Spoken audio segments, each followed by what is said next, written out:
Dipersembahkan oleh NTD Publishing. Juga didukung oleh Siriah Gadang, masakan Minang klasik. Tapi ya itu ya, on off itu ada ya, kayak acceptance itu, aku udah accept nih anakku kayak gini, tapi nggak bisa juga. Kalau ada capek, terus putus asa, kayak usaha nggak ada ujungnya, ya butuh rehat juga gitu. Ya akhirnya dari yang aku rasakan, nasehat sabar, kayak nggak usah nasehatin sabar deh. Kayaknya akhirnya aku rasakan jangan putus asa. Udah sabar, belum ada hasilnya, putus asa, biasanya berhenti kan. Nah makanya perlu banget tuh ngambil jeda, terus ntar kembali lagi, kayak gitu. Akhirnya aku ngedapetin pattern itu. Jadi kalau aku udah capek, yaudah aku keluar rumah aja dulu, ngapain kek gitu kan. Ya akhirnya jadilah buku ini mungkin ya. Aku keluar mungkin untuk ngambil waktu ya, jeda untuk pelekatan yang terlalu nempel ke anak itu kan kayaknya bikin stres juga ya. Jadi ada ruang di mana aku bisa mikir, bisa ngayal, bisa ngapain gitu kan. Ya gitu lah. Jadi itu sih yang ngebantu aku untuk proses acceptance dan bisa melakukan hal-hal lainnya gitu. Tapi ini bagian dari apresiasi secara personal aku ke dirimu,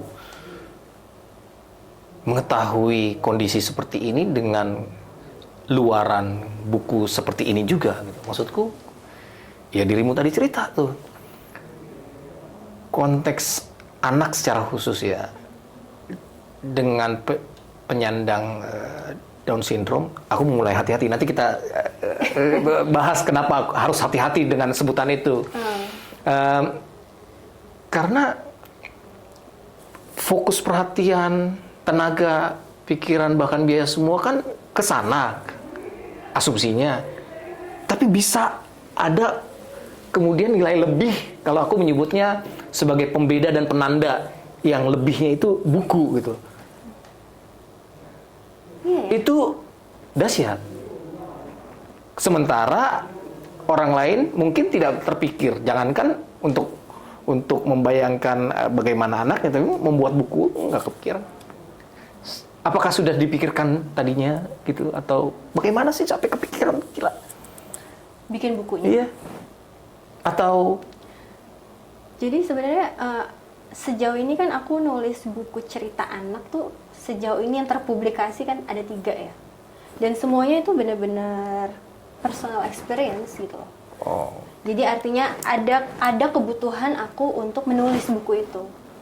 Jadi kayak bukuku yang pertama itu kan My First Al-Fatihah, itu karena aku lagi ngajarin anakku belajar Al-Fatihah.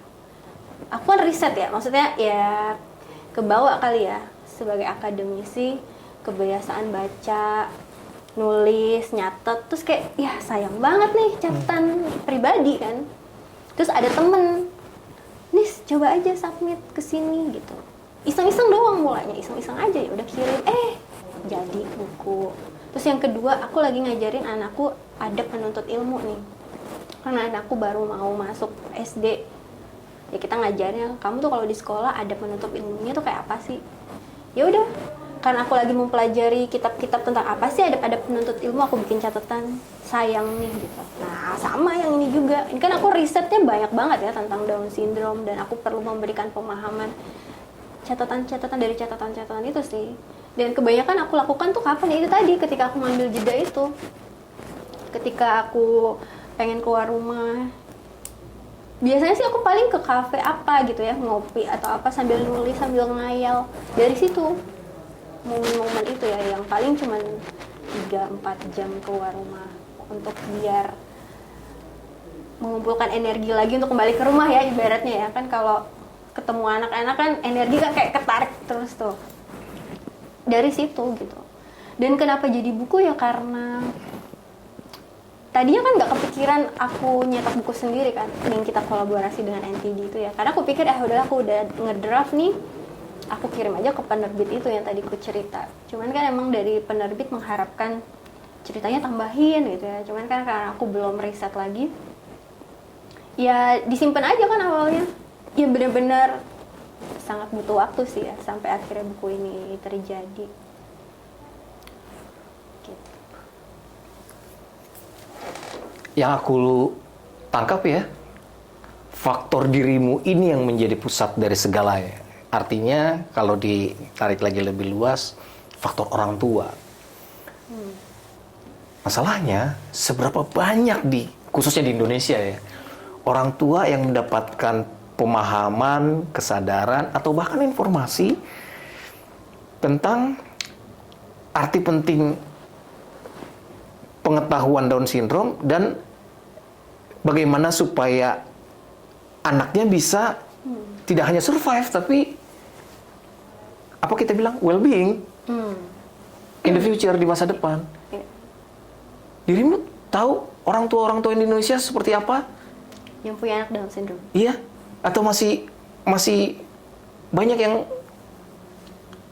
tidak terpapar informasi yang cukup, atau bagaimana sih sebenarnya? Beragam ya. Artinya sejujurnya dulu waktu aku nyari informasi tentang Down syndrome juga masih susah yang dalam konteks Indonesia ya. Mungkin karena aku kebiasaan pengen dapet nih bacaan yang komprehensif. Dulu tuh aku nyari-nyari ke komunitas-komunitas besar Down syndrome di Indonesia seperti POTATS, ISDI, PSD. Aku tuh telusuri, tapi nggak ada yang memberikan penjelasan terstruktur ya, apa itu Down syndrome, bagaimana konsekuensinya dan seterusnya kayak gitu. Tapi mereka punya WA group ya, komunitas-komunitas parents group gitu. Ya aku masuk aja sih. Cuman yang nggak tahu ya, mungkin aku masih merasa kekurangan kita di Indonesia itu adalah sumber bacaan yang akurat, yang sangat bisa kita andalkan dan terstruktur itu. Makanya itu yang jadi cikal bakal aku sama suamiku bikin Down syndrome Indonesia, karena adanya kebutuhan sumber bacaan itu. Karena buat aku pribadi, informasi itu sangat membantu proses acceptance aku ya. Dan yang aku tahu untuk mama-mama yang punya anak dengan Down syndrome sekarang ini, banyak kok yang jadi influencer, yang ya kita menjadi advokat juga ya, akhirnya mengadvokasi isu-isu Down syndrome, karena kita perlu lingkungan yang inklusif buat anak-anak kita ya. Jadi khususnya untuk di kota-kota besar, orang tua yang sudah terpapar internet lah ya, sosial media, mereka banyak juga yang udah mulai bikin konten dan mengedukasi masyarakat tentang Down syndrome. Bahkan melakukan daily vlog, terus kemudian bikin caption-caption yang mungkin untuk orang-orang yang baru punya anak dengan Down syndrome bisa relate dan bisa belajar juga dari mereka kayak gitu.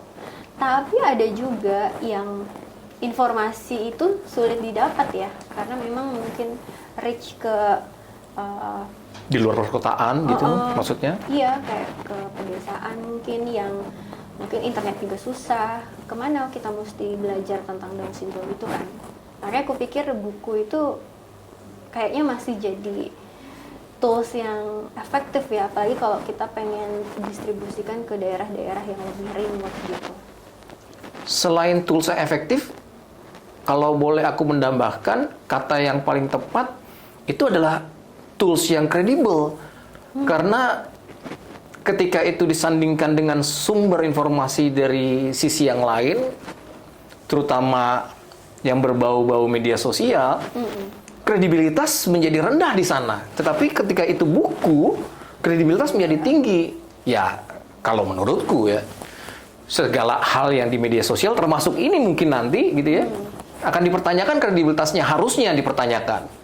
Karena basisnya apa gitu. Tapi kalau buku kan dia ada usaha pikir, usaha evaluatif sebelum akhirnya menjadi sebuah teks, informasi berupa teks atau gambar kalau itu picture book. Iya, betul. Nah, yang aku pertanyakan adalah, bukan pertanyakan sih sebenarnya, kegelisahan aja ya. Kan gambaran awal ketika bayi yang mau lahir itu yang kemudian dideteksi dengan Down syndrome itu kan di rumah sakit, kalau itu di perkotaan kita asumsikan.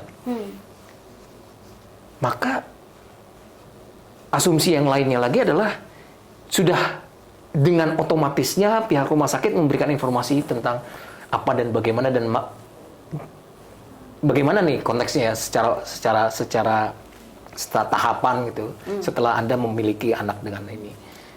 Ternyata itu masih kurang atau bahkan jangan-jangan nggak ada hal-hal seperti itu. Kurang. Kalau menurutku masih kurang. Oke. Tapi aku alhamdulillahnya ya. Jadi aku tahu Rafa memiliki Down syndrome itu sejak dalam kandungan.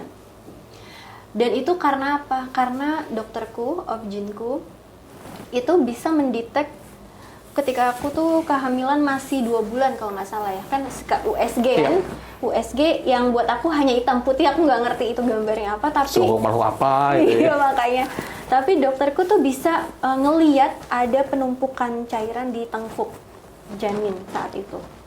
Mbak, ini kayaknya ada penumpukan cairan nih di daerah tengkuk gitu ya. Terus dia bilang, ini ada 2 kemungkinan, bisa jadi ini indikasi kelainan genetik atau bukan apa-apa. Jadi seiring berjalannya waktu dia akan menghilang dan it's okay kan kayak gitu. Tapi kalau mau memastikan boleh loh kita pakai tes yang valid, tes kromosom ya. Waktu itu kita namanya amniosintesis, ngambil cairan ketuban lalu dites kromosomnya kalau mau pasti. Karena kalau kelainan genetik kan pakai karyotype itu biar jelas tuh. Oh gitu dok. Oh iya gitu. Terus kalau tes usia berapa? Jadi ada usianya. Nanti usia sekitar 3-4 bulan baru bisa diambil cairannya. Nanti dites. Ternyata biaya tesnya mahal.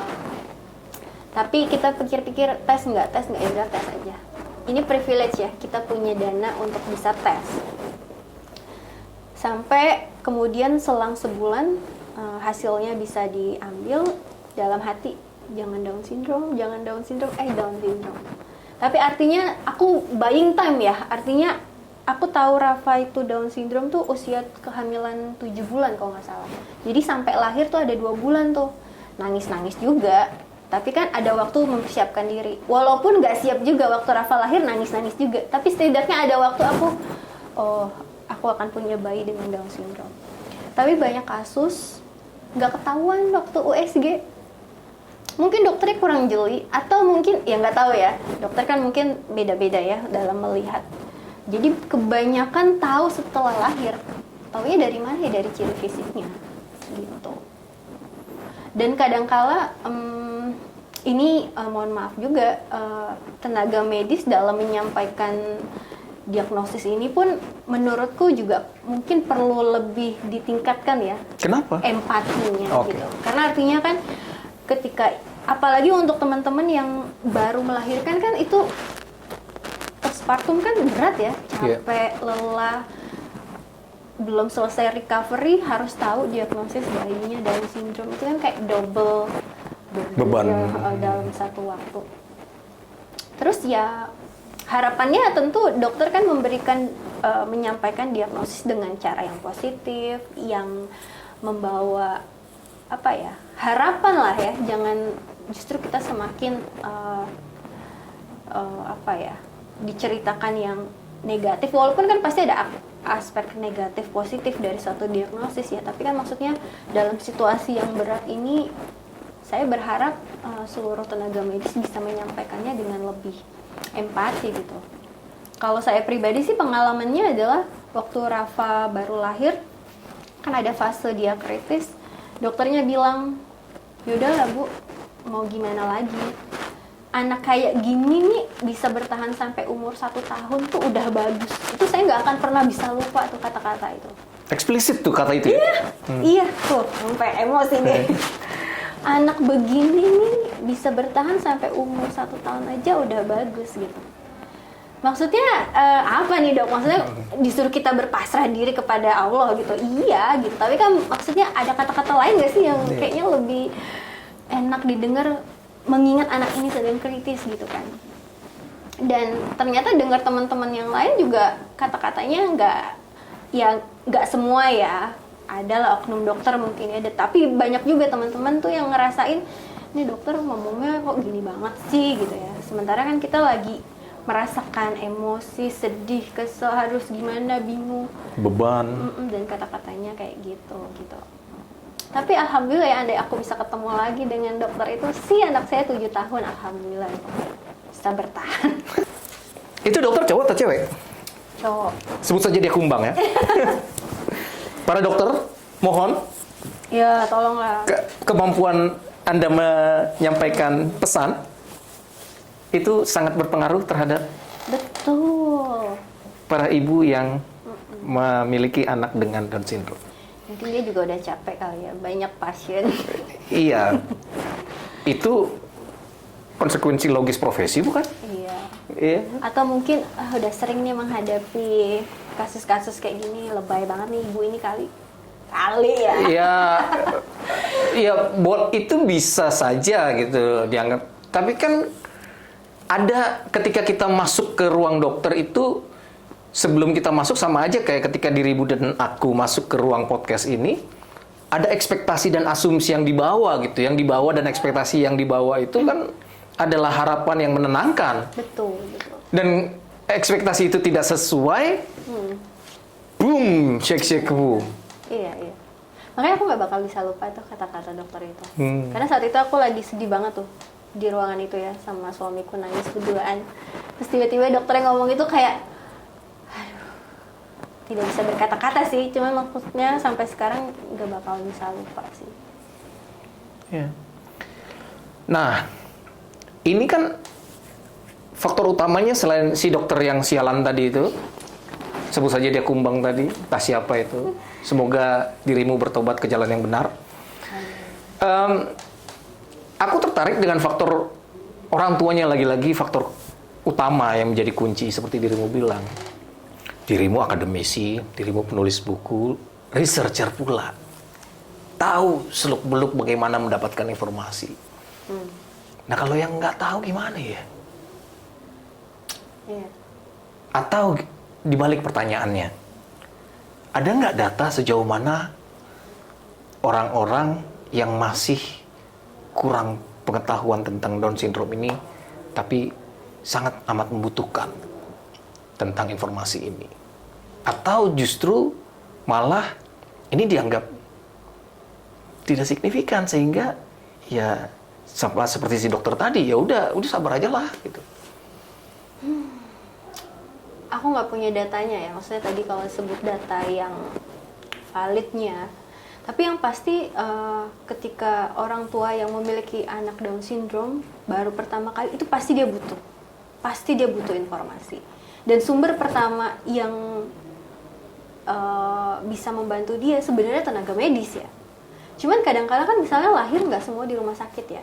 Kadang mungkin di puskesmas, apa di bidan kayak gitu. Atau dukun beranak malah. Pemahaman tenaga medis ini kadangkala mereka nggak paham secara komprehensif, sehingga yang disampaikan ya seadanya, sehingga yang disampaikan mungkin stigma tenaga medis ini yang tersampaikan ke orang tua. Pada akhirnya mungkin pemahaman bahwa ya anak kayak gini bisa hidup aja udah bagus kali, kayak gitu. Stigma-stigma kayak gitu yang akhirnya tersampaikan, sehingga mematahkan semangat orang tua, mematahkan harapan gitu. Jadi mesti gimana sama anak ini? Kayaknya anaknya udah nggak bisa diapa-apain. Karena kan banyak juga yang berpikir bahwa Down syndrome ini ya ibarat kata kalau kasarnya produk ini defect, ya jangan-jangan berpikirnya kayak gitu. Padahal kan nggak kayak gitu ya. Artinya banyak kok teman-teman penyandang Down syndrome yang bisa berprestasi. Kan mereka termasuk kategori mampu latih ya. Kita mau latih apa, dia asal konsisten dia bisa menguasai sesuatu ya, untuk menjadi sesuatu. Kayak ada teman kita yang juara Soina sebagai perenang, atau atlet atlet bose dan sebagainya. Ada juga yang sebagai barista, sebagai pemain drum, sebagai violin. Ya apa aja kan sebenarnya bisa asal dia dilatih, ada kesempatannya kayak gitu. Tapi ketika informasi ini nggak dapet, ya nggak tahu harus melakukan apa, ya masa depannya nggak bisa kita bayangkan ya. Maksudnya artinya untuk orang-orang penyandang Down syndrome ini early intervention itu sangat dibutuhkan ya, intervensi dini. Maksudnya seperti tindakan medis yang sifatnya kuratif, misalnya kalau dia ada kelainan jantung bawaan, jantungnya bocor, dioperasi, tumbuh kembangnya kan jadi lebih bagus. Atau yang kedua, tidak seimbang hormon tadi, misalnya hormon tiroid yang misalnya kelebihan atau kekurangan itu kan bisa diseimbangkan dengan minum obat misalnya. Yang itu nanti berfungsi untuk tumbuh kembangnya dia juga lebih bagus. Kemudian apalagi terapi apa aja, banyak terapi, sensori integrasi, terapi bicara, kalau diikuti insya Allah nanti di masa dewasanya dia bisa berkomunikasi dengan baik. Jadi kalau semua tata laksana itu dilakukan sejak dini, insya Allah di masa mendatang di usia dewasanya well-being dia bisa beraktivitas seperti kebanyakan kita gitu. Makanya informasi itu tadi ya, harus screening apa sih, harus terapi apa, harus periksa dokter apa, harus apa-apa gitu. Makanya informasi itu kan penting kan. Kalau di luar negeri kan dirimu kebetulan aktivitas dan sempat juga berinteraksi dengan masyarakat luar negeri dalam konteks edukasi, mengenyam edukasi di sana. Di mana, di Perth ya? Di Perth ya. Terasa nggak perbedaan akan informasi itu dalam konteks pemahaman Down syndrome itu sendiri? Banget. Karena kalau flashback ke diriku 2017 itu, aku banyak belajar informasi tentang Down syndrome itu ke website Australia, khususnya yang saya lagi studi di sana ya. Mereka punya namanya Down Syndrome Australia, jadi asosiasi Down syndrome, dan dia terpecah untuk setiap negara bagian. Dan karena aku di Perth, mereka punya DSWA, Down Syndrome Western Australia. Kebetulan kantornya nggak jauh dari kampusku. Jadi mereka sangat terstruktur ya, sangat well organized. Dia punya website, dan mungkin karena literasi di sana juga tinggi ya. Banyak sumber-sumber bacaan yang sangat komprehensif. Jadi mulai dari kehamilan, screening, masa usia sekolah, dewasa, sampai tua ya. Maksudnya ketika penyandang Down syndrome ini dewasa, ada kemungkinan dia mengalami Alzheimer atau ada kemungkinan? Ada kemungkinan. Potensinya kalau di persentase besar?